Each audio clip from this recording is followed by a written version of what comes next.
नमस्कार मित्रांनो, आजच्या मराठी बातम्या. सेवेत असताना वारंवार UPSC परीक्षा देण्याचा मार्ग बंद, रँक सुधारण्याची संधी फक्त एकदाच, नवीन नियम 2026 पासून लागू. आता मराठी चित्रपट OTTवर प्रदर्शित होणार आहे. आता वेळ झाली. हा चित्रपट 6 फेब्रुवारी रोजी OTTवर प्रदर्शित होणार. भारतातील आधार कार्ड जारी करणाऱ्या संस्थेने 2.5 कोटी मृत लोकांचे आधार कार्ड डिलीट केलेत. चॅटबॉट नंतर आता आले डेडबॉट्स, प्रियजनांशी साधता येणार संवाद. बेंगळुरू दुसऱ्यांदा WPLचा विजेता. जिल्हा परिषद निवडणुकीचा काल रात्री प्रचार थांबला. पंतप्रधानांच्या भाषणाशिवाय आभार प्रस्ताव मंजूर.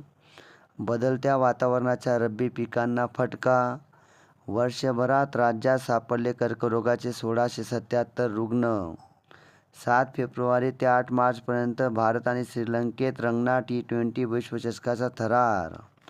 पुढील महत्त्वाच्या बातम्या. भारतीय हवाई दलाच्या ताफ्यासाठी 5 तेजस सज्ज. UGC नेट JRFच्या निकालात घट. 9.93 लाखांपैकी केवळ 1.76 लाख उमेदवार पात्र. ऑस्ट्रेलियन शिष्टमंडळ शिक्षण भागीदारीसाठी भारत दौऱ्यावर. चांदी एका दिवसात 35,000 रुपयांनी कमी झाली.